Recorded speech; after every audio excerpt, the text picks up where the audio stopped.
बिस्मिल्लाहिर्रहमानिर्रहीम, अस्सलाम वालेकुम। नाज़रीन, आप देख रहे हैं प्रोग्राम खबर क्या है और मैं हूं आपकी मेज़बान फरजाना सिद्दीक।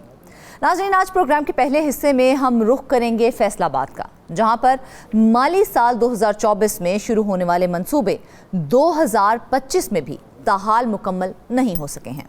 अरबों रुपए की लागत से शुरू होने वाला सेफ सिटी का मंसूबा और सड़कों की मरम्मत अब तक मुकम्मल नहीं हो सकी है। मजीद इस खबर की तफसीलात बताने के लिए हमें ज्वाइन करेंगी नुमाइंदा फैसलाबाद शाइस्ता शेख। जबकि प्रोग्राम के दूसरे हिस्से में हम बात करेंगे खैबर पख्तूनख्वा की, जहां पर महकमा एनर्जी एंड पावर में बड़े पैमाने पर बेकायदगियां सामने आई हैं। कहीं पर बिजली फरोख्त की गई है तो बिजली की कीमत ही अदा नहीं हो सकी, कहीं रिकवरी में नाकामी का सामना करना पड़ा, कुछ मुआहदों के तहत रिकवरी में ताखीर हुई। मजीद तफसीलात बताने के लिए हमें ज्वाइन करेंगे ब्यूरो चीफ पेशावर मुमताज़ बंगलिश।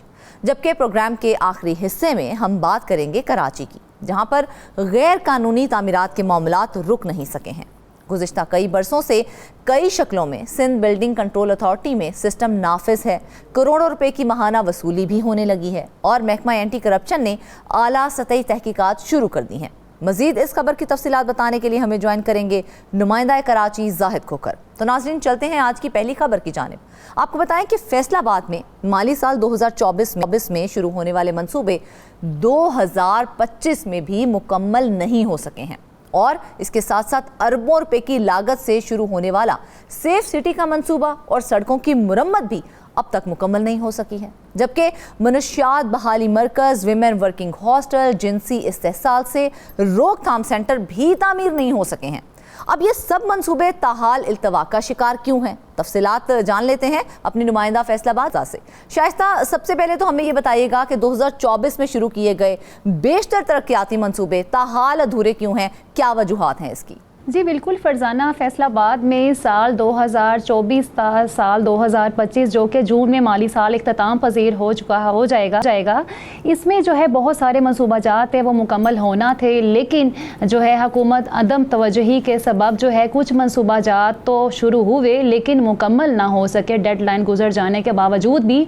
लेकिन कुछ मनसूबाजात ऐसे हैं जिनको शुरू ही ना किया जा सका। इसमें से कुछ मनसूबे ऐसे हैं जो कि वज़ीर आला पंजाब मोहतरमा मरियम नवाज शरीफ ने बजाते खुद फैसलाबाद में अपने दौरे के दौरान वादे किए थे, जिसमें से मेट्रो बस थी, अर्बन बसें थी, इलेक्ट्रिक बसेस को फैसलाबाद में शुरू किया जाना था। लेकिन अभी भी हमें दूर दूर तक ये मनसूबाजात शुरू होते हुए नज़र नहीं आ रहे हैं। इसके साथ साथ बेशतर मनसूबे हैं जो कि कुछ तो शुरू किए लेकिन बाद में फंड्स ना जारी होने की वजह से वो लटकते रहे और माली साल ख़त्म भी हो गया और वो मुकम्मल ही ना हो सके। इसके साथ साथ मैं आपको बताती चलूँ कि फैसलाबाद में जो फूड टेस्टिंग लेबॉर्ट्री बनाई जानी थी 28 करोड़ की, वो मुकम्मल ना हो सकी। इसके साथ साथ सड़कों की तामीर थी, कोई फ्लाईओवर्स थे उनको तमीर व मरम्मत उनकी होना थी, और जो ब्रिजेस बने हुए हैं फैसलाबाद की उनकी तमीर व मरम्मत होना थी, वो ना हो सकी है। तो इस हवाले से 2 अरब की लागत से फैसलाबाद की जो अहम सड़कें हैं जो कि दूसरे शहरों की जानिब जाती हैं, तो 10 सड़कें हैं 2 अरब की लागत से उनकी तमीर व मरम्मत होना थी, वो ना हो सकी। तो जिसकी वजह से बहुत ज़्यादा मसाइल जो हैं दरपेश नज़र आ रहे। अच्छा, ये मंसूबे तो लटक गए हैं लेकिन उसकी वजह से शहरियों को बेपनाह मसाइल जो हैं उनका सामना करना पड़ रहा है। ये 10 ऐसी सड़कें थीं जिस पे बहुत ज़्यादा जो ट्रैफिक का लोड होता है, बहुत ज़्यादा बेशतर वहाँ पर हैवी व्हीकल्स गुजरती हैं, तो उसकी वजह से जो तमीर व मरम्मत नहीं हुई है तो एक्सीडेंट्स होते हैं, हादसात होते हैं, गाड़ियों का ख़राब हो जाना, गाड़ियों का उलट जाना, बल खाना, जिससे इंसानी जानों का ज़िया भी हो रहा है। दीगर अगर हम मनसूबाजात की बात करें तो 4 अरब से ज्यादा लागत का जो सेफ सिटी प्रोजेक्ट है उसको मुकम्मल होना था इस माली साल में। हूं कि इतना इम्पोर्टेंट मंसूबा था ये सेफ सिटी का मंसूबा जो है, और 4 अरब की लागत से इसे शुरू किया गया था, उसके बावजूद भी ये मुकम्मल तौर पर फाल नहीं हो सका है। इसकी क्या वजूहात सामने आई हैं? जी बिल्कुल, यही है कि इसका जो कैमरास नस्ब कर दिए गए, उसका ऑपरेशनल जो काम है वो ही ना शुरू हो सका। इसमें कुछ जो है फंड्स के अदम दस्तयाबी कह रहे हैं, कुछ जो है अमले की तैनाती ना होने का भी जो वजूहात है वो बताई जा रही है। ये इतना अच्छा प्रोजेक्ट है जिससे जो डकैती और वारदातें हैं इसको बहुत ज़्यादा आसानी से ट्रेस आउट किया जा सकता था, और हम हर खासों आम शहरी की सिक्योरिटी के लिए बहुत अच्छा ये इनिशिएटिव था हुकूमत की जानिब से। लेकिन अफसोस के साथ अभी भी जो है मुकम्मल तौर पर फ़वाल बहाल ना हो सका और उसकी अल्टरनेट भी, जैसा कि मैंने आपको बताया कि शहरियों को मुश्किलात दरपेश हैं। इन्हीं जो है मंसूबों की तकमील ना होने की वजह से हम देख रहे हैं कि सेफ सिटी प्रोजेक्ट जैसे तकमील नहीं हुआ तो शहरियों के साथ जो डकैती और चोरी की वारदातें हो रही हैं, यहाँ तक के कत्ल भी हो रहे हैं, तो उनके जो मुल्जिमान हैं उनको ट्रेस आउट करना बहुत ज़्यादा मुश्किल हो जाता है। प्राइवेटली तौर पर अगर कैमराज लगे हुए हैं तो कुछ उनको हेल्प मिल जाती है, लेकिन जहाँ पर कैमरे नस्ब भी नहीं है तो वहाँ पर बहुत सारे इस तरह जो मुल्जिमान हैं वो ही पुलिस की गिरफ्त में नहीं आ सके। दीगर मनसूबा जात अब 11 अरब की लागत से पानी का मंसूबा था, जिसमें से सबसे बड़ा मंसूबा जो था, चले मान लेते हैं कि उनके लिए फंड्स दरकार नहीं है, लेकिन जिनके लिए फंड्स दरकार हैं, जिनके लिए फंड्स मौजूद हैं, उसके बावजूद भी उन सड़कों की मुरम्मत क्यों नहीं की जा रही? क्योंकि उन 10 सड़कों के लिए तो फंड्स जारी कर दिए गए थे। जी बिल्कुल, 10 सड़कों की तामीर के लिए फ़ंड्स जारी कर दिए गए थे, लेकिन यहाँ पर उसके बावजूद हम ज़िले इंतज़ामिया की इसमें कह सकते हैं कि उनकी भी शायद अदम दिलचस्पी है कि जिसकी वजह से जो मंसूबा जात है वो मुकम्मल नहीं ना हो सके। तो बहुत सारी जो सड़कें हैं अभी भी उनकी जानिब से जो डेवलपमेंट डिपार्टमेंट है उनका ये कहना है कि फ़ंड्स बहुत सारी सड़कों के लिए जारी नहीं हुए थे, और जो फ़ंड्स हमें जारी किए गए थे उसमें से हमने जो है काम करवा लिया था। अब मैं आपको ये भी बताऊँ कि जब भी यहाँ पर कोई VIP या VVIP की आमद होती है तो जो टूटी फूटी सड़कें हैं ना उन पे पैचेस लगा दिए जाते हैं, यानी कि सब अच्छा वो अपनी जानिब से दिखाने की कोशिश करते हैं कि हमारी सड़कें जो है बहुत अच्छी हैं, हमारे जो गेस्ट यहाँ पर आए हैं, हुकूमती नुमाइंदे यहाँ पर आए हैं तो उनकी गाड़ियों को भी कोई मसला मसाइल ना, वो कहीं खड्डे में ना फंस जाए, तो इसके लिए पैचेस लगा दिए जाते हैं और जो है वक्ती तौर पर डंग टपाओ का ये प्रोग्राम कर दिया जाता है। लेकिन जो है शहरियों को इस हवाले से क्या मसाइल दरपेश हैं उसकी जानिब जो है वो कोई कान ही नहीं धरता। शहरियों को जो एक दिन के लिए वो VVIP के लिए इस तरह का सारा जो है पैचेस लगा देते हैं, लेकिन शहरियों के साथ जो रोज़ हो रहा है वो जो है उनकी दिलचस्पी में शामिल ही नहीं है। सेफ अगर हम एक कहूँ आपको साफ़ पानी का जो मंसूबा है उस हवाले से भी इतने ज़्यादा मसाइल दरपेश हैं। सबसे बड़ा मंसूबा जो था इसमें से देहातों में साफ़ पानी की फ्राहमी का वो भी शुरू ना हो सका, और फिर शहरियों को वही जो गंदा नाले का पानी है वहाँ से ही जो सब्जियाँ उगती हैं वही खाने पर मजबूर हैं, और फिर यहाँ के अस्पताल भी फैसलाबाद के वहाँ पर मरीजों से भर जाते हैं, तो ये बीमारियाँ जो है वो शहरियों को आन घेरती हैं। तो ये मंसूबा लटकने की वजह से जो उसके असरात हैं वो बहुत देर पर हैं, और जो शहरियों को बेपनाह इस हवाले से मसाइल हैं।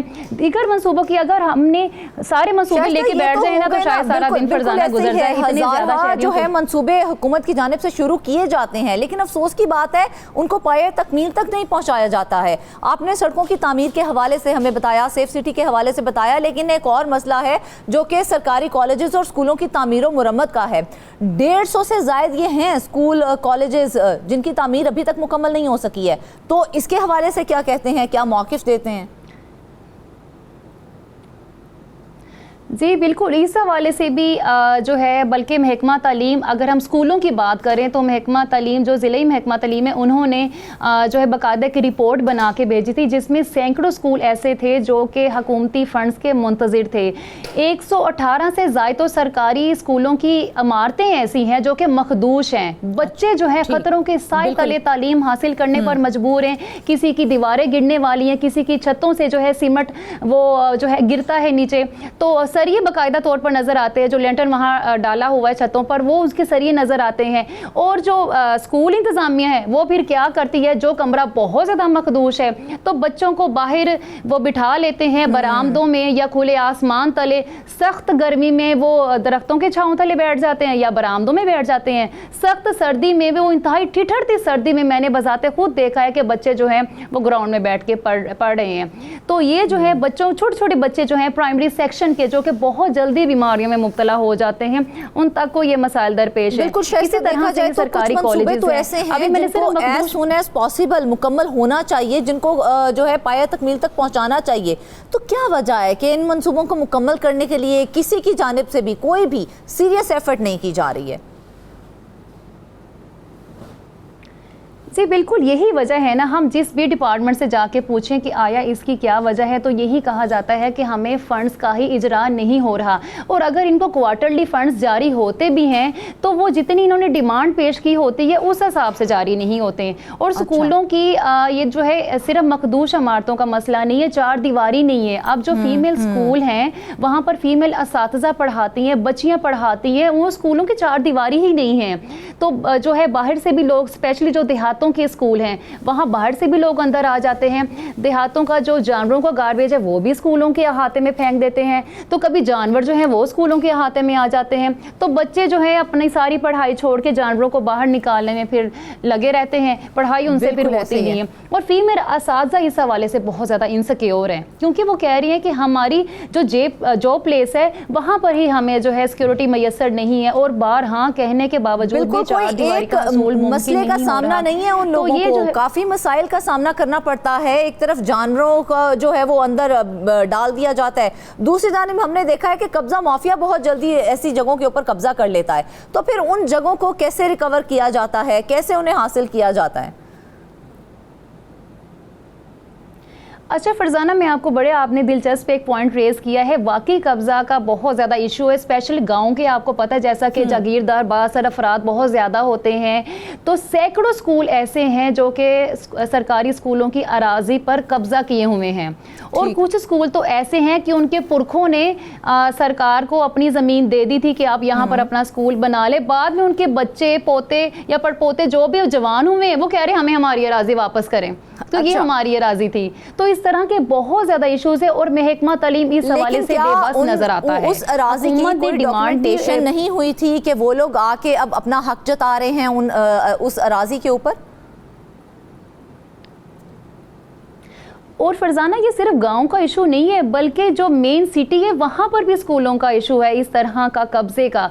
और बाद में क्या है, अदालत में स्टे ले लिया जाता है, तो वहाँ पर साल से जो केस हैं वो लटके रहते हैं। कोई फैसला ना होने की वजह से जो है तो ये जो मैटर हैं वो सॉर्ट आउट ही नहीं हो रहे। तो अल्टीमेटली इसमें बच्चे मुतासिर हो रहे हैं। स्कूल इंतज़ामिया जो है वो कह रहे हैं कि हमें बार बार हाई कोर्ट के चक्कर लगाना पड़ते हैं लाहौर में। तो इस हवाले से हमें बहुत ज़्यादा ये मसाइल दरपेश रहते हैं, हम पढ़ाई करें या फिर जो केसेस है उनकी पैरवी करें। जो सूरत हाल हमें देखने को मिल रही है, और जिस तरह से आपने इतनी अच्छी सर्च करके हमें बताया है, यहाँ पर तो हर मंसूबा जो है वो ताखीर का शिकार है, और जिंदगी के हर शोबे से ताल्लुक़ रखने वाले अफराद जो हैं वो तो मुतासिर हो रहे हैं। सड़कें नहीं बनेंगी तो ऑफिस जाने वाले लोग मुतासिर होंगे, स्कूल नहीं बनेंगी तो स्कूल जाने वाले बच्चे मुतासिर होंगे। तो इन मंसूबों को आखिर कैसे हम मुकम्मल कर सकते हैं, और किस तरह से इनको फोर्स किया जा सकता है ताकि ये मंसूबों को मुकम्मल करें? अच्छा, इसके लिए ये है कि बाकायदा तौर पर हुकूमत को चाहिए कि इस तरह की कमेटीज़ बना दी जाएं, उसमें से जो ज़िम्मेदारान हैं उनको वो मुंतखब किया जाए, और उनका काम सिर्फ ये हो कि वो इन इश्यूज़ को सॉर्ट आउट करे। जैसा कि स्कूलों में कब्ज़े का इशू है तो उनको चाहिए कि कमेटी ऐसी बना दे, ना कि हर टीचर, जैसा कि प्रिंसिपल कभी जो भी टीचर फ्री है उसकी ड्यूटी लगा देता है कि आप हेयरिंग पे जाएँ वहाँ हाई कोर्ट लाहौर में। तो इस तरह से अगर जो कमेटी बन जाएगी, इस तरह से बच्चों की तालीम भी मुतासिर नहीं होगी, और जो उनका काम जो है वो भी बहुत हद तक हो सकता है, क्योंकि इस तरह से जो है गुत्थी जो है ऐसी उलझी हुई है वो सुलझ ही नहीं रही है। अगर उस कमेटी जो है अपना फ़आल किरदार अदा करेगी, उनको टास्क ही यही दे दिया जाएगा कि वो आपने ये इशू रिजॉल्व करवाना है। यहाँ पर सबसे बड़ा सवाल जो है वो तो ये उठता है ना कि जिनको इन मंसूबों के ठेके दिए गए थे उनका इस बारे में क्या कहना है, वो इसको अब तक मुकम्मल क्यों नहीं करवा सके हैं इन मंसूबों को? जैसा कि फरजाना आप भी अक्सर प्रोग्राम्स में आपके अक्सर डिस्कस होता है कि ऑडिट रिपोर्ट आ गई, फलां डिपार्टमेंट का जो है वो करप्शन सामने आ गई, उनके घपले सामने आ गए। तो ठेकेदारों की जानिब से वाकई आपने सच कहा है कि इस तरह की चीज़ें की जाती हैं कि जो फंड्स जिस मद में जारी होते हैं उस मद में खर्च ही नहीं होते हैं। नीचे जो इनके नुमाइंदगान बैठे हुए हैं वो समटाइम ऐसे होता है कि अगर फंड जारी हो भी गए हैं ना तो वो फिर उनकी तमीर व मरम्मत पर वो लगते नहीं हैं, वो कोई ना कोई जो है वहाँ पर खा जाता है। और ना सिर्फ ये इसमें ठेकेदार मुलव्वस होते हैं, बल्कि इसमें से जो सरकारी अफसरान हैं जो भी इनमें शामिल हैं वो उनका साथ देते हैं बाकायदा तौर पर, जिसकी जानिब से वो कहा जाता है कि इतने पैसे तुम्हारे, इतने पैसे मेरे, इस तरह से वो डील कर लेते हैं, और जो मंसूबा है वो खटाई में पड़ जाता है। कोई अपनी जेबें भर लेता है और कोई जो है छोटी-छोटी, उनसे कोई पूछगछ नहीं होती है कि आया जिस मंसूबे के लिए ये रकम आपको फराहम की गई थी वो रकम आपने लगाई कहाँ पर है? जी बिल्कुल, इसकी ऑडिट रिपोर्ट में इसी चीज़ का तो भांडा खुलता है। ऑडिट रिपोर्ट आ जाती है और बहुत हद तक अफसरान जो है मुअत्तल भी हो जाते हैं, लेकिन रिकवरी का मामला तो मैं कहती हूँ कि पुलिस चाहे कोई बड़ा डकैत भी अगर पकड़ लेना तो वो भी, बल्कि बैंकों में डकैतियाँ होती हैं, कई कई करोड़ों की डकैतियाँ होती, तो जब वो पकड़ा जाता है ना तो वो कह देता है कि अगर मैंने भाई 40 करोड़ रुपया बैंक से लिया था तो मेरे पास ये सिर्फ इतने पैसे हैं, 2 करोड़ में दे सकता हूँ, बाकी मेरे पास है नहीं, बाकी लोगों ने खा लिए, फलां फलां का नाम ले देते, वो भी हमारे गैंग में शामिल थे और उन्होंने वो खा लिया, मेरे पास सिर्फ इतने पैसे हैं, मैं सज़ा लेने को तैयार हूँ। तो अगर एक छोटे से अगर इलाकाई जो मसला है वहाँ पर इस तरह से रिकवरी नहीं हो पाती, तो जो इतनी मेगा करप्शन है वहाँ पर आप फिर हिसाब लगा लें कि क्या किस तरह से रिकवरी तो बड़ा ही आसान हल हुआ ज़्यादातर जो है करप्शन करने का कि आप करोड़ों का जो है वो आप खा जाएं, उसके बाद कहें जी मेरे पास चंद रुपए हैं और अब आपने जो करना है कर ले, मैं तो नहीं दे सकता हूँ। तो इस मसले का हल क्या होगा? इस मसले का हल फिर अब हम क्या कर सकते हैं? हम तो सिर्फ ये चीज़ें रिपोर्ट करते हैं, हम दिखाते हैं, बल्कि इसके लिए डिपार्टमेंट्स भी शामिल हैं, पुलिस इनमें इन्वॉल्व है, एंटी करप्शन इसमें इन्वॉल्व है। इनको उस तरह से मुतहरिक नहीं किया जा सका जिस तरह से इनको एफिशिएंटली काम करना चाहिए। एंटी करप्शन के पास सरकारी अराजी के सरकारी केसेस मुतअद्दिद शामिल हैं जो कि अफसरान जो हैं डेली की बुनियाद पर उनसे रिश्वत वसूल करते हैं, लेकिन उसके बावजूद ज़्यादा से ज़्यादा FIR दर्ज होती है। बाद में जब ये मामला कोर्ट में जाता है उसके बाद जो है हम देख लेते हैं कोई अपनी बेल करवा लेता है, कोई स्टे ले लेता है, कोई किस तरह से राह फरार इख्तियार करने की कोशिश करता है।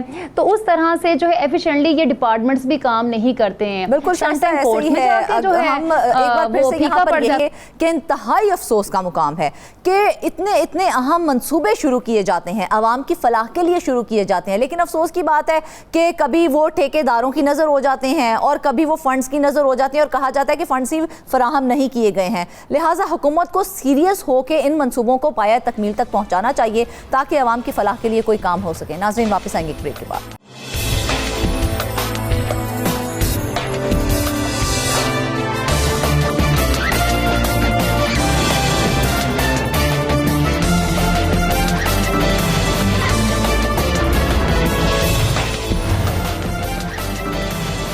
वेलकम बैक नाज़रीन। अब हम आपको बताएंगे कि महकमा एनर्जी एंड पावर में बड़े पैमाने पर बेकायदगियां सामने आई हैं।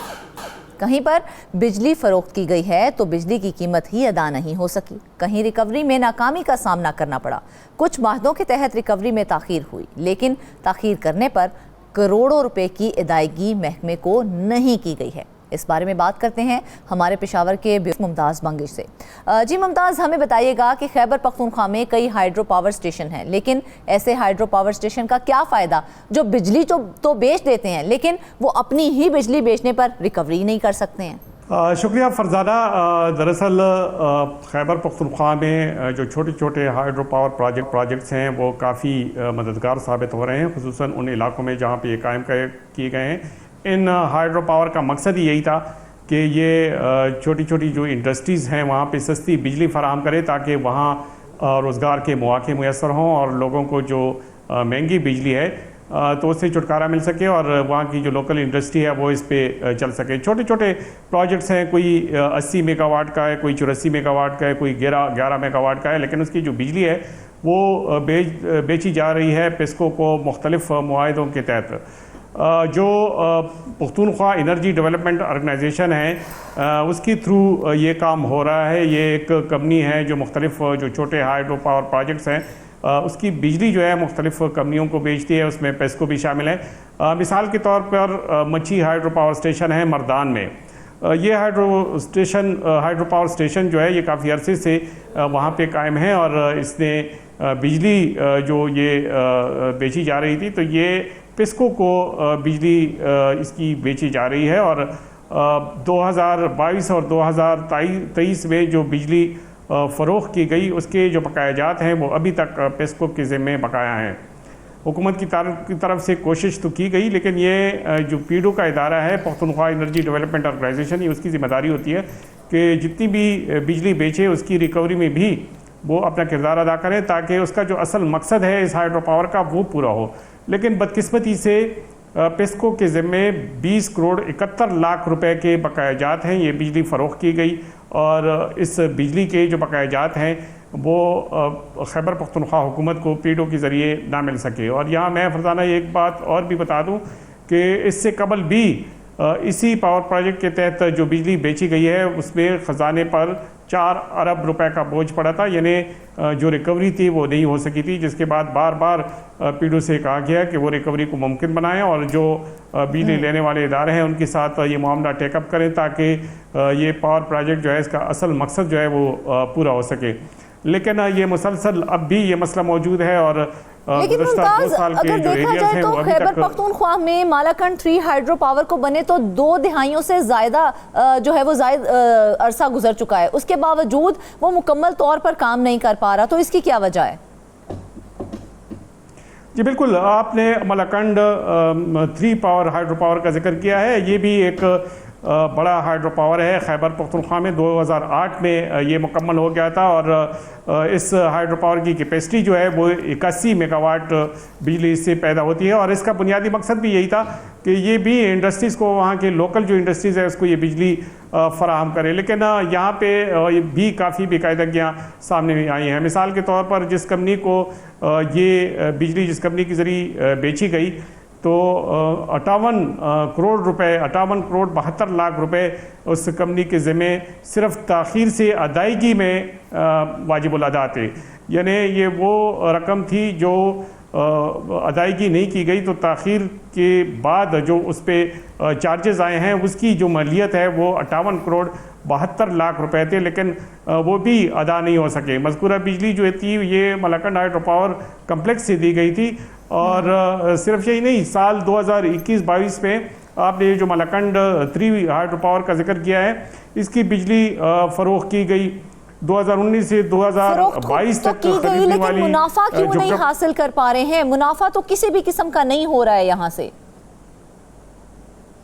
बिल्कुल, ये जो 2019 और 2022 से ख़रीदने वाली जो कंपनी थी उसके साथ एक मुआहदा हुआ था और उसके तहत तकरीबन 22 अरब 28 करोड़ रुपए इस कंपनी ने इस बिजली की सप्लाई के एवज़ देने थे, लेकिन इसकी रिकवरी भी नहीं हो सकी। हालांकि इसमें कोई ऐसा मसला नहीं था, बाकायदा तौर पे एक मुआहदा तय हुआ था और उस मुआहदे के तहत 22 अरब रुपए इस कंपनी ने पीडीओ को अदा करने थे, जो खैबर पख्तूनख्वा हुकूमत के अपनी ही मतलब उसकी जो बिजली है उसका मुआवजा बनता है, उसकी जो कीमत है वो बनती है। लेकिन इसके बावजूद बारहा रिमाइंडर्स के बावजूद 2019 और 2020 के जो बकायाजात हैं वो भी अदा नहीं हो सके। अब इसका असर ये पड़ रहा है कि जितनी भी जो हाइड्रो पावर प्रोजेक्ट्स हैं उसकी बिजली मुफ्त में जा रही है। कहीं पे पेस्को ये ख़रीद रहा है और कहीं पे दूसरी कंपनियां हैं वो ये बिजली ख़रीद रही हैं, लेकिन अक्सर औकात इसमें ताख़ीर का सामना करना पड़ता है। और जब ताख़ीर हो जाती है तो एक तो यह है कि उस कीमत की जो एरियर्स होते हैं वो डीवैल्यूएशन की जगह की वजह से उसकी कीमत वो नहीं रहती। मिसाल के तौर पे आज अगर ये 22 अरब रुपए बनते हैं तो 5 साल पहले जो थी इसकी कीमत कुछ और थी। तो यूँ ये मेकनिज़म भी मौजूद नहीं है। चाहिए तो ये था कि इसमें ताख़ीर हो जाए तो ताख़ीर के बाद उसकी जो रकम है वो सरचार्ज की सूरत में उस पर मज़ीद अदायगी हो, लेकिन जो पिछले जो एरियाज हैं उसकी अदायगी नहीं होती तो ताख़ीर से अदायगी का तो सवाल ही पैदा नहीं होता। अच्छा, मतलब ये है कि अगर देखा जाए तो मटलतान और करोड़ा हाइड्रो पावर भी तो खैबर पख्तूनख्वा में ही हैं, क्या वहाँ बिजली की मैनेजमेंट सही हो रही है? जी बिल्कुल, ये गोरकन मटलतान का जो प्रोजेक्ट है 84 मेगावाट का प्रोजेक्ट है और ये स्वात में है। इसके अलावा जो करोड़ा का प्रोजेक्ट है ये शांगला के इलाके में करीब हैं और यहाँ पे भी एक जो बिजली का जो ठेका दिया गया था एक निजी फार्म को 3 अरब 11 करोड़ रुपए में दिया गया था और ये रकम उसी वक्त खैबर पख्तूनख्वा हुकूमत को मिलनी थी और इस पे हुकूमत को 23 करोड़ रुपए का इनकम टैक्स अदा होना था। और तो छोड़ दें कि इस रकम पे जो 23 करोड़ रुपए का इनकम टैक्स है वो भी अदा नहीं किया गया, यानी हुकूमत को काफ़ी उसमें नुकसान का सामना करना पड़ रहा है। अगर इस तरह से ज़ाहिर है जब इस किस्म की अदायगियाँ होती हैं तो चूँकि इसमें मुनाफा होता है तो इनकम टैक्स की अदायगी करनी पड़ती है, लेकिन जब अदायगियों में ताख़ीर होती है तो ज़ाहिर है फिर इनकम टैक्स की अदायगी में भी ताख़ीर हो जाती है और बाज़ औक़ात तो ऐसा होता है कि अदायगी हो जाती है और इनकम टैक्स अदा नहीं होता। तो 23 करोड़ रुपए का जो इनकम टैक्स आया है उसकी अदायगी ताहाल नहीं हो सकी है। इस बारे में एक ऑडिट पैरा भी आया था और उसकी बार बार DEC मीटिंग भी बुलाने की कोशिश की गई, लेकिन अभी तक मीटिंग ही बुलाई नहीं जा सकी। तो जाहिर है 23 करोड़ रुपए का इनकम टैक्स वो अदा नहीं हो सका। अब मसला ये हो रहा है कि कहीं पे टैक्सेस वाजिबुल अदा हैं, कहीं पे असल जो बिजली की कीमत है वो उसकी अदायगी नहीं हो रही है, और कहीं पे जो ताखीर से अदायगियों का सिलसिला है वो नहीं हो रहा। चले मुमताज, जहां इतने पावर प्रोजेक्ट्स का हम जिक्र कर रहे हैं वहां पर एक और पावर प्रोजेक्ट का जिक्र कर लेते हैं। खैबर पख्तूनख्वा में एक और हाइड्रो पावर प्रोजेक्ट था रिनाला के नाम से, उसमें भी हमने देखा कि कई एक मसाइल सामने आए हैं। तो कौन से मसाइल हैं जिनका सामना करना पड़ रहा है? हाँ जी Farzana, Rinala hydro power project की जो बेकायदगी है ये बड़ी इंटरेस्टिंग है। ये अच्छा। इस्लामाबाद की एक कंपनी को 2014 में उसके साथ एक मुआहिदा किया गया था, और ये मुआहिदा ये था कि 5 साल के लिए था। इस कंपनी को ये जिम्मेदारी दी गई थी कि वो रिनाला पावर प्रोजेक्ट जो है न सिर्फ इसको ऑपरेशनल बनाएंगे, उसको ऑपरेट करेंगे, बल्कि इसकी मुरम्मत की जो जिम्मेदारी है वो भी इसी कंपनी को दी गई थी। इस्लामाबाद की एक निजी कंपनी थी, ये उसकी जिम्मेदारी थी। सिर्फ ये मुआहिदा ही नहीं हुआ था, बल्कि इस पावर प्रोजेक्ट को चलाने के लिए 25 करोड़ 14 लाख रुपए के मुआहिदे पे जो दस्तखत हुए थे, उसमें 9 करोड़ 19 लाख रुपए की अदायगी भी की गई थी। अच्छा। लेकिन जो दिलचस्प उसमें बात थी वो ये थी कि रिनाला हाइड्रो पावर प्रोजेक्ट की जो बिजली थी वो पिस्को को सप्लाई होनी थी। यानी ये मुआहिदा जो था जिस साल 2014 में हुआ था उसी साल पिस्को ने ये बिजली खरीदनी थी। अच्छा। लेकिन पिस्को के साथ वो मुआहिदा ना हो सका। 5 साल गुजर गए और ये अदायगी जो 9 करोड़ 19 लाख रुपए की अदायगी थी वो तो इस जो निजी कंपनी थी उसको की गई। लेकिन मजे की बात यह है कि जब बिजली नहीं बेची गई, इस रिनाला हाइड्रो पावर प्रोजेक्ट की ऑपरेशन ही अमल में नहीं आई, तो इस कंपनी को ऑपरेशन या फिर मुरम्मत के किस मद में पैसे दिए गए? बिल्कुल इस पे भी इस कंपनी से रिकवरी की बात की गई, लेकिन रिकवरी ना हो सकी।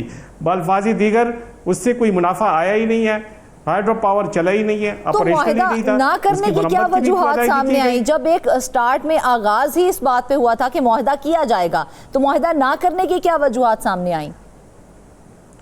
असल में वो मुआहिदा तो होना था पिस्को के साथ। अब पिस्को के साथ अगर उस मुआहिदा में वो जो वो थे जो शेख थे उस पर अगर दोनों यानी जो पख्तूनख्वा एनर्जी डेवलपमेंट ऑर्गेनाइजेशन है और पिस्को है, अगर उसके माबैन इत्तेफाक ना हो सका तो फिर चाहिए था कि जिस कंपनी को इस पावर प्रोजेक्ट को चलाने का जो ठेका दिया गया था चाहिए था कि वो भी कैंसिल कर दिया जाता, या उस एग्रीमेंट में ये लिख दिया जाता कि जब तक ये रिनाला पावर प्रोजेक्ट जो है ये ऑपरेशनल ना हो तब तक उस पर जो उसकी जो ऑपरेशनल कास्ट है या जो ठेके की जो रकम है तब तक वो अदा ना हो। अब ये रिनाला पावर प्रोजेक्ट क्या काम कर रहा है, क्या कारकर्दगी दिखा रहा है? अब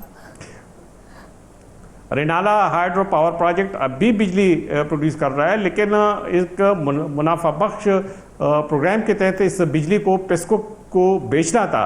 अब पिस्को को जब उस वक्त नहीं बेचा गया, 5 साल गुजर गए, तो 5 साल की मुरम्मत और ऑपरेशनल की कास्ट उस कंपनी को, निजी कंपनी को तो दी गए उसके पैसे, लेकिन ऑपरेशनल नहीं हुआ। बल्फाजी दीगर ये वो जब बिजली बन रही थी वो कहाँ जा रही थी मुमताज? वो बिजली जो थी वो तो ऑपरेशनल, अगर बिजली बनती भी है लेकिन वो आगे फिर वो तकसीम ना हो, उसकी डिस्ट्रीब्यूशन ना हो, तो जाहिर है वो पावर प्रोजेक्ट जो है वो तो ऑपरेशनल ही नहीं है। जब ऑपरेशनल ही नहीं है तो कंपनी को अदायगी की क्या जरूरत है? तो ये करना था कि इस कंपनी ने ये इंश्योर करना था कि जो पिस्को को बिजली दी जा रही है वो 24 आवर्स वो ऑपरेशनल हो, और इसमें जितनी भी मुरम्मत के अखराजात हों वो भी इससे जो ठेका दिया गया था 25 करोड़ रुपए में वो भी इससे करने थे। और जो 9 करोड़ 19 लाख रुपए की अदायगी की गई थी वो ऐसी ही की गई, बगैर ऑपरेशनल की गई। तो चाहिए था कि ये रकम उनसे रिकवरी की जाती, लेकिन रिकवरी नहीं हुई। खजाने को 9 करोड़ 19 लाख रुपए का नुकसान उठाना पड़ा। तो ये जितने भी हाइड्रो पावर प्रोजेक्ट्स हैं उसमें इसी किस्म के मसाइल हैं, और इसकी वजह सिर्फ यही है कि जो इसके करतर धर्ता हैं वो ज़्यादा इसमें दिलचस्पी नहीं रखते, या वो इतने कैपेबल नहीं है कि इन मसाइल पर काबू पाए। हालांकि खैबर पख्तूनख्वा हुकूमत की जानिब से उनका तो काम है कि ये पावर प्रोजेक्ट्स बनाएं, पावर प्रोजेक्ट्स हुकूमत बना के दे देती है और वो उनको ऑपरेशनल ही नहीं कर सकती, या अगर ऑपरेशनल कर सकते हैं तो उनकी रिकवरी की रकम ही रिकवर नहीं कर सकती। तो ये फिर ऐसे इदारे का मेरा ख्याल में कोई फ़ायदा ही नहीं है। अच्छा मुमताज़, जहाँ हम इतनी बेज़ाब्तियों की बात कर रहे हैं, वहाँ पर एनर्जी सेक्टर के अंदर जो हमने देखी हैं, खैबर पख्तूनख्वा में एनर्जी डेवलपमेंट ऑर्गेनाइजेशन में भी देखा जाए तो तैनातियों में बेकायदगियाँ हुई हैं। इस बारे में क्या तफसीलात हैं आपके पास? जी फरजाना, ये भी बड़ी एक दिलचस्प सी खबर है। ये हुआ ये था कि साल 2015 में ये जो पख्तूनख्वा एनर्जी डेवलपमेंट ऑर्गेनाइजेशन है, जिसको पीडू भी कहते हैं, 2015 में उसकी चीफ एग्जीक्यूटिव की तकर्री की गई थी और चीफ एग्जीक्यूटिव को 2015 में 14 लाख रुपए माहाना तनख्वाह पे हायर किया गया था और उसके साथ एक बाकायदा तौर पे एग्रीमेंट भी किया गया था। उसको तनख्वाह मिलती रही, कई सालों तक वो इस ओहदे पर काम करते रहे। 2017 के एंड तक ये इस पोस्ट पर काम करते रहे। लेकिन पीडो की मेहरबानी देखें कि इस अफसर को, चीफ एग्जीक्यूटिव को, तनख्वाह के अलावा अलाउंसेस भी दिए जाते रहे। अच्छा। और ये अलाउंसेस जो हैं ये लाखों में दिए जाते रहे। तनख्वाह के अलावा उन्हें 4 करोड़ 36 लाख रुपए के अलाउंसेस दिए गए। और मज़े की बात यह है कि इन अलाउंसेस में बैरून मुल्क के दौरे भी शामिल थे, जो उसका वो एलिजिबल नहीं था।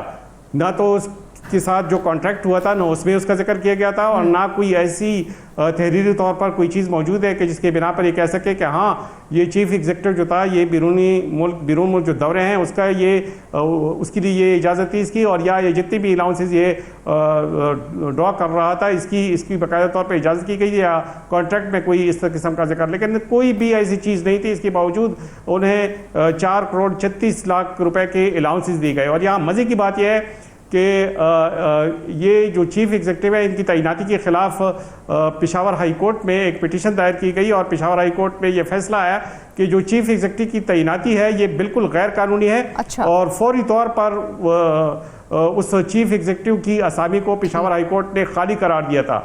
बल्फाजी दीगर इसकी तैनाती ही गैर कानूनी तौर पर की गई थी, तो फिर होना तो ये चाहिए था कि जो 14 लाख माहाना की तनख्वाह मिल रही थी वो भी इससे रिकवर की जाती, और जो अलाउंसेस उसे दिए गए हैं जो गैर कानूनी तौर पर एक बेकायदगी हुई थी, और वो भी इससे रिकवर की जाते। लेकिन अलाउंसेस की रिकवरी भी उनसे नहीं हो सकी, और ताहाल ये मसला जो है ये पेंडिंग है। और वो चीफ एग्जीक्यूटिव 2017 के बाद चीफ एग्जीक्यूटिव नहीं रहे, खुसूसन जब पेशावर हाई कोर्ट की जानिब से ऑर्डर आया तो उसके बाद वो जो है वो असामी खाली करार दी गई। लेकिन इस अफसर से न तो पीडू की जानिब से कोई रिकवरी की कोई कोशिश की गई, और ना हुकूमत की जानिब से पीडू पर यह प्रेशर डाला गया कि जो करोड़ों रुपए के जो अलाउंसेस दिए गए हैं फर्द वाहिद को, मुमताज, रिकवरी तो हम कभी भी किसी भी ज़माने में नहीं कर पाए हैं। हाँ, रिपोर्ट ज़रूर हो जाता है, मामला सामने ज़रूर आ जाता है, लेकिन अफसोस की बात है कि कभी भी हम किसी से कोई रिकवरी नहीं कर पाते हैं।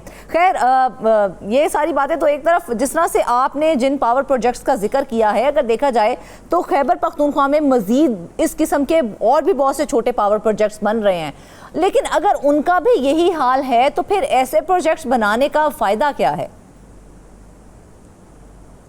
यही एक सवाल है। मतलब मलकंड पावर प्रोजेक्ट जो है उसको बने हुए तकरीबन ऑलमोस्ट 3 दहाइयाँ होने लगी हैं। 2008 में बना था और 2025 है, तो 2028 को उसको 3 दहाइयाँ हो जाएंगी। अगर उसकी बिजली जो बेचते हैं, जो वहाँ पे बिजली पैदा होती है, वो पिस्को जैसे इदारे पे, एक सरकारी इदारा है, उसको जब बिजली बेची जा रही है और उसके फिर जो बिजली की अपनी कीमत है उसकी वसूली ना हो, हम तो ये रोना रोते हैं कि जो खैबर पख्तूनख्वा बड़े पैमाने पर जो बिजली पैदा करता है, पूरे मुल्क को सप्लाई करता है, उसकी जो खालिस मुनाफा है वो वफाकी हुकूमत की तरफ से नहीं मिलता।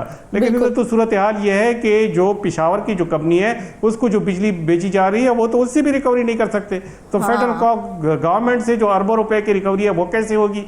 जाहिर है ये तो हुकूमत का अपना मामला है। इधर अपनी कंपनी है जो पेशावर में कायम है, और इधर जो इदारा है इसको रेगुलेट करने के लिए पख्तूनख्वा एनर्जी डेवलपमेंट ऑर्गेनाइजेशन, वो भी इधर ही है।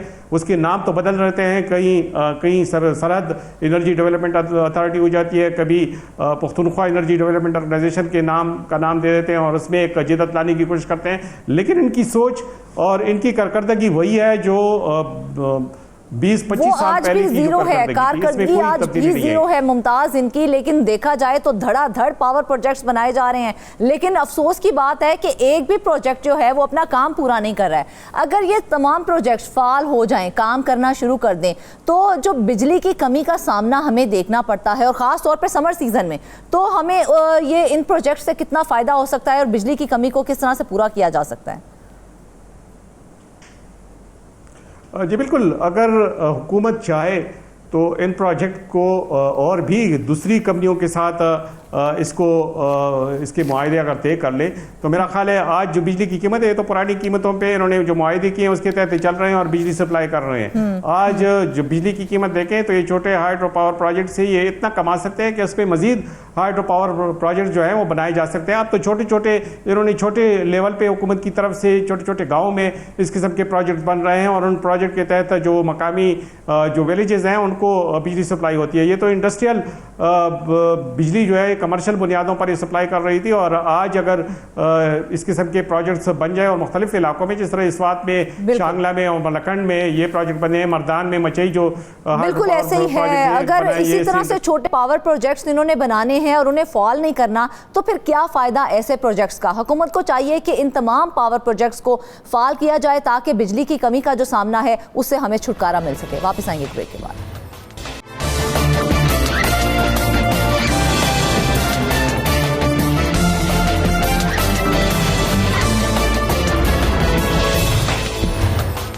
वेलकम बैक नाज़रीन, चलते हैं प्रोग्राम के आखिरी हिस्से की जानिब। आपको बताएं कि कराची में गैर कानूनी तामीरात के मामलात रुक नहीं सके हैं। गुज़िश्ता कई बरसों से कई शक्लों में सिंध बिल्डिंग कंट्रोल अथॉरिटी में सिस्टम नाफिज है। करोड़ों रुपए की बहाना वसूली भी होने लगी है, जबकि साबिक और मौजूदा डायरेक्टर जनरल्स नैब के रेडार पर होने के बावजूद गैर कानूनी तामीरात का सिलसिला आज भी जारी है।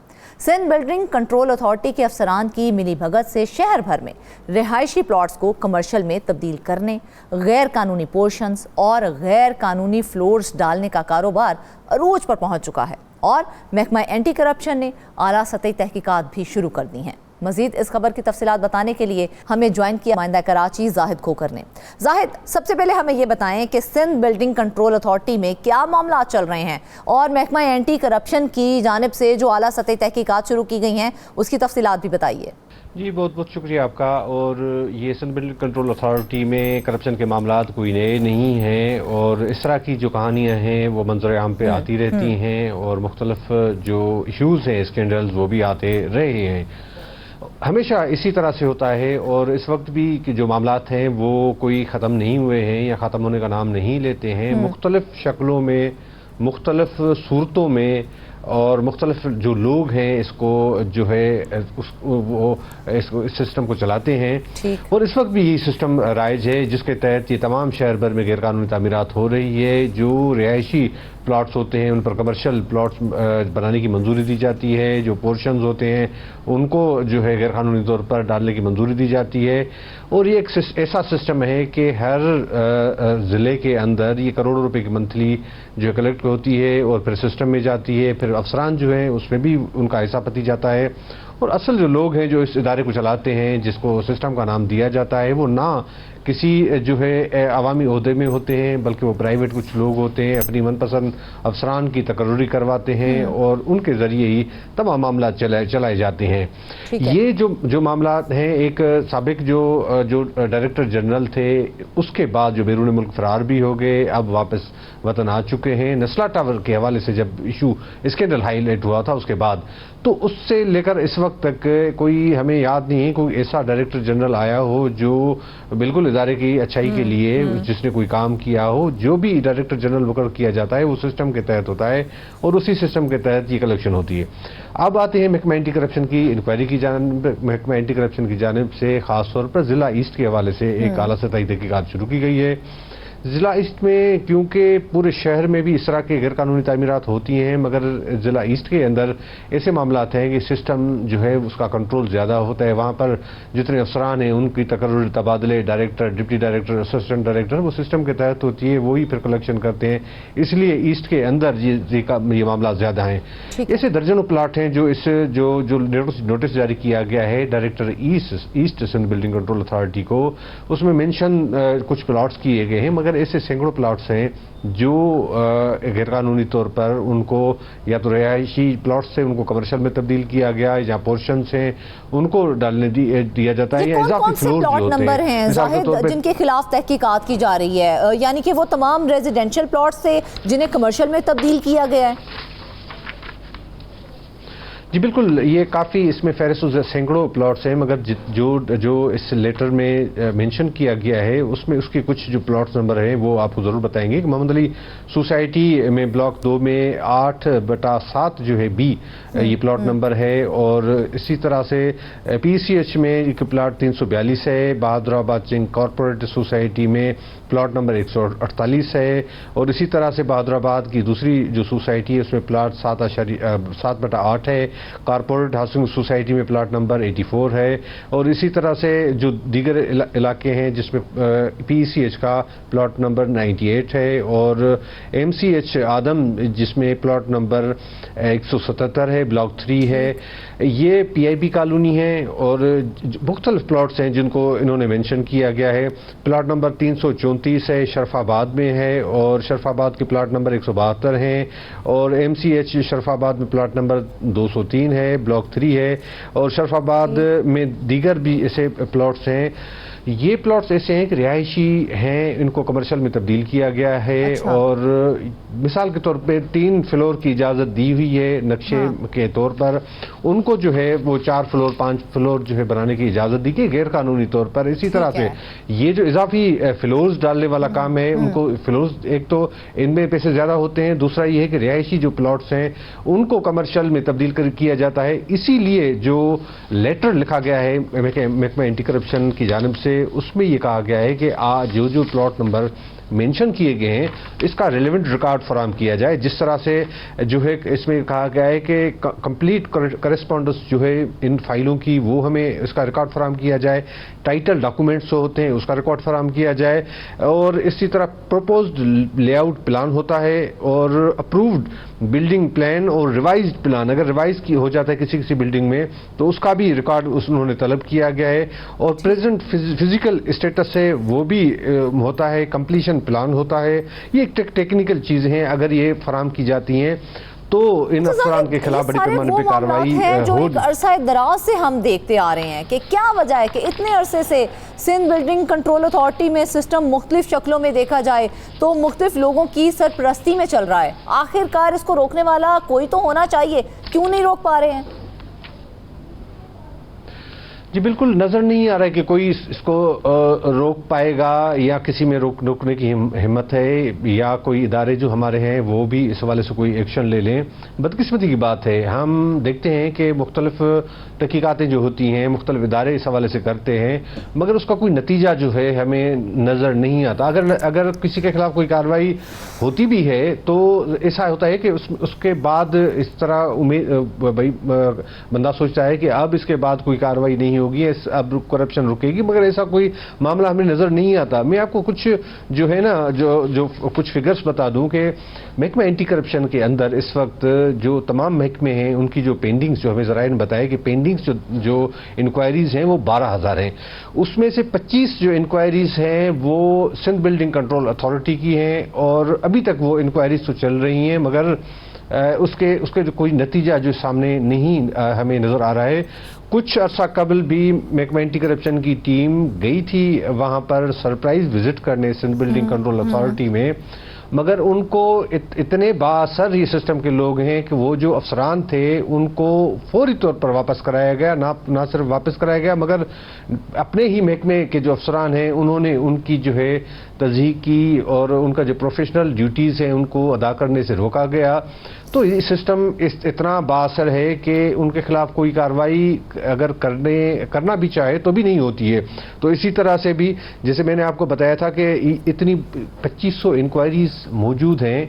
अभी एक इंक्वायरी बड़ी जो हमने जिक्र किया था कि ईस्ट के हवाले से शुरू हुई है और कुछ उसमें टेक्निकल बुनियादों पर ये इंक्वायरी की जा रही है, प्लॉट नंबर सारी चीज़ें उसमें मेंशन्स हैं, तो इसलिए आसानी हो सकती है कि इस इंक्वायरी को मैच्योर किया जाए या मैच्योर होना चाहिए। अब इस सारी सूरत हाल में अगर वहाँ पे 2500 इंक्वायरीज हैं वो पेंडिंग में हैं, सिंध बिल्डिंग कंट्रोल के अथॉरिटी के अफसरान को के कान पर जूं भी नहीं रेंगती, क्योंकि जो नोटिस जारी होते हैं उसका वो जवाब देना भी पसंद नहीं करते हैं। बिल्कुल ऐसे ही इसलिए जरूरी है कि अब सिंध हुकूमत को कार्रवाई करनी चाहिए, खासतौर पर चीफ सेक्रेटरी सिंध को भी इस हवाले से नोटिस लेना चाहिए। कुछ अर्सा पहले भी नैब की जानिब से चीफ सेक्रेटरी सिंध को कहा गया था कि आप सिंध बिल्डिंग कंट्रोल अथॉरिटी में जो मामला चल रहे हैं उनको देखें और उसको रोकने की कोशिश करें, मगर उसके बाद भी हमने देखा है कि उसको रोकने के हवाले से कोई अमली इक़दाम जो किए जाने चाहिए वो भी नहीं हुए हैं। कोई ऐसा प्रैक्टिकल जो काम है वो भी हमें नजर नहीं आया। बिल्कुल, वो तो जाहिद हमें कभी भी नजर नहीं आया है। हमें ये बताएं, क्लिंटन के इलाके में एक और नस्ला टावर बनने जा रहा है, क्योंकि जो प्लॉट था वो 2 अलग अलग प्लॉट थे जिनके मालिक भी अलग अलग हैं, उनको एक गेट करके एक ही प्लॉट के करके एक्स्ट्रा ज़मीन दी गई है। तो इसका क्या मामला है? इसमें कौन कौन ऐसे अफराद हैं, कौन कौन से महकमे हैं जिनके अफसरान मुलव्विस हैं? जी बिल्कुल, ये बड़ा एक मामला संजीदा किस्म का है। अगर इसको रोका नहीं गया तो ये आइंदा जो मुस्तकबिल का ये नस्ला टावर स्कैंडल हो सकता है। ये क्लिफ्टन ब्लॉक 1 में ये प्लॉट हैं, 2 अलग अलग प्लॉट्स हैं। तमाम इदारे जो हैं, ये सिंध बिल्डिंग कंट्रोल अथॉरिटी हो, KD हो, मास्टर प्लान हो, उनकी जानिब से मिली भगत से तमाम इदारों की जानिब से ये काम किया जा रहा है। प्लॉट नंबर जो 1/3 की पैमाइश है वो 433.33 मुरबा गज था। मास्टर प्लान डिपार्टमेंट ने की मंजूरी के बाद 5 अक्टूबर 2020 को इसके जरिए उन्होंने अमलकेशन के जरिए मिलाया गया। दोनों प्लाटों के मालिक अलग अलग हैं। हाँ। इस तरह होता है कि एक जो कानून है कि अगर किसी एक मालिक का प्लाट है वो दोनों एक साथ हैं तो उसको अमलकेशन के मामला जो है किए जा सकते हैं, मगर मालिकानी अलग अलग हैं। ना सिर्फ ये किया गया है मगर उनको तकरीबन 250 मुरबा गज जो है इजाफी अलाट किया गया है। अब इसकी जो है दोनों प्लॉटों को मिलाएंगे तो 1266.95 मुरबा गज इसकी पैमाइश हो गई है। अब उसको जो है इदारों की जानिब से मंजूरी दी जा रही है। और दूसरी बात जो हमें ज़राए ने बताया कि जो दूसरा प्लॉट है उसकी मालकी और दीगर हवाले से कुछ लोग सिंध हाई कोर्ट में भी गए हुए हैं और उनका मुकदमा जो मामला है सिंध हाई कोर्ट में भी चल रहा है। उसके बावजूद मतलब इतने जो है दीदादलरी से ये काम किया जाता है। अब केसेस जो हैं वो चल रहे हैं, उसके बावजूद हमने देखा है कि ये सिलसिला रुकने में नहीं आ रहा है। जी बिल्कुल, इसी तरह से है कि इतने बड़े केसेस हैं और आपको जो है आज की जो बात बता दूं, कोई डेवलपमेंट ये है कि आज भी नेब कोर्ट में नेब की जानिब से कुछ रिपोर्ट अदालत को दी गई है और उसमें जो चीज़ें बताई गई है, इसमें बताया गया है कि तकरीबन 497 प्रॉपर्टीज उनको मुंजमद किया गया है। वो एक शहर ऐसी कराची शहर के अंदर एक M9 पर मेगा रिहायशी प्रोजेक्ट है, उसके हवाले से उसकी जो ज़मीन है वो इलीगल तरीके से दी गई थी। इसमें ना सिर्फ सिंध बिल्डिंग कंट्रोल अथॉरिटी बल्कि उसके साथ लैंड यूटिलाइजेशन और दीगर जो अफसरान महकमों के अफसरान है MDA, उनकी मिली भगत से तमाम मामला किया गया था। अदालत के अंदर रिपोर्ट जमा कराई दी। ये बताया गया है कि जो नेब आर्डीनेंस 1999 की शिक 12 के तहत मुख्तलिफ शहरों में अरबों रुपए की जायदादें हैं उनको जब्त किया गया है। तकरीबन 17,800 एकड़ ये ज़मीन सरकारी है मलीर ज़िला की, जो गैर कानूनी तौर पर इस सोसाइटी को दी गई थी। Sindh building control authority MDA के अफसरान की जायदादें मुंजमद कर दी गई है। इब्तदाई मरहले के लिए में 15 रोज़ के लिए ये जो प्रॉपर्टीज़ है मुंजमद की गई हैं। उसी सोसाइटी सोसाइटी के जो उसमें शामिल हैं, जो मालिक हैं वो भी शामिल हैं, उसके जो अजीज अकारिब हैं वो भी शामिल हैं, 2 साबिक director general Sindh building control authority के उस वक्त के, उनकी जो प्रॉपर्टीज़ है वो भी शामिल हैं, और 2 साबिक सेक्रेटरी लैंड यूटिलाइजेशन महकमा रेवेन्यू का जो डिपार्टमेंट होता है उसके अफसरान भी जो है सेक्रेटरीज हैं वो शामिल हैं, जिनकी प्रॉपर्टीज मुंजमद की गई हैं। अच्छा। साबिक डिप्टी डायरेक्टर टाउन प्लानिंग है, साबिक एडिशनल डायरेक्टर टाउन प्लानिंग है, और एक साबिक मुख्तारकार है जिन्होंने ये मिली भगत करके तमाम मामलात किए। सिंध बिल्डिंग कंट्रोल अथॉरिटी इन तमाम मामलात को रेगुलराइज करती रही है और उनको फैसिलिटेट करती रही है, ना सिर्फ इतने बड़े जो मेगा प्रोजेक्ट्स होते हैं बल्कि बिल्कुल एक और अच्छी बात जो हमारे सामने इस तमाम मामले के हवाले से आई है जाहिद, वो ये है कि कराची में मेगा रिहायशी मंसूबे की सहूलत कारी करने पर साबका और मौजूदा डायरेक्टर जनरल के खिलाफ नैब की जानिब से तहकीकात शुरू की गई थी और साबिक डायरेक्टर जनरल का नाम ECA लिस्ट में भी डाला गया था। तो वो मामला अब कहाँ तक पहुँचा है, इसकी डिटेल्स हमारे साथ शेयर कर दें। जी बिल्कुल, साबिक डायरेक्टर जनरल जो हैं मौजूदा से जो साबिक थे उनकी जानिब से भी उनको जब मना किया गया था, मुख्तलिफ हुकाम की जानिब से कहा गया था कि आपने इस मेगा जो एबनाइन पर वाक़ई है मेगा रिहायशी प्रोजेक्ट, और इसी वजह से जो नेब की जानिब से ये मुंजमद किए गए हैं प्रॉपर्टीज़, उनके लिए कहा गया था कि इसको फैसिलिटेट नहीं करना, इसका कोई भी गैर कानूनी काम नहीं करना। उसकी जानिब से जो बताया गया है ज़राए ने मुबैना तौर पर करोड़ों अरबों रुपए की रिश्वत लेने के बाद उनको रेगुलराइज किया था, जिस पर नेब की जानिब से एक्शन लिया गया। एक खत भी जारी किया गया था तमाम इदारों को, और ख़ास तौर पर ECL में नाम डाला गया था कि इसको बैरून मुल्क जाने पर पाबंदी आयद की जाए, और ये भी हमें ज़राए ने बताया था कि सिंध हुकूमत की जानिब से भी इस हवाले से उनको मना किया गया था। वज़ीर सिंध ने भी कहा था कि इस मामले पर वो कोई गैर कानूनी काम या कोई इकदाम ना उठाएं, क्योंकि उस रिहायशी मनसूबे के जो मालिक हैं उनकी जानिब से बड़ी बड़ी ऑफरें दी जा रही थी। बिल्कुल, मौजूदा जो बहुत बड़े रिहायशी शुरू किए जाते हैं, लेकिन उनमें हमने हमेशा से देखा है बहुत सी बेज़ाब्तियां भी सामने आती हैं। अगर ये मंसूबे साफ और शफाफ तरीके से चलें तो अवाम का भी भला है और हुकूमत का भी भला है। नाज़रीन, इसके साथ ही आज के प्रोग्राम से बस इतना ही। ढेर सारी दुआओं में याद रखिएगा। इजाज़त दीजिए, अल्लाह हाफ़िज़।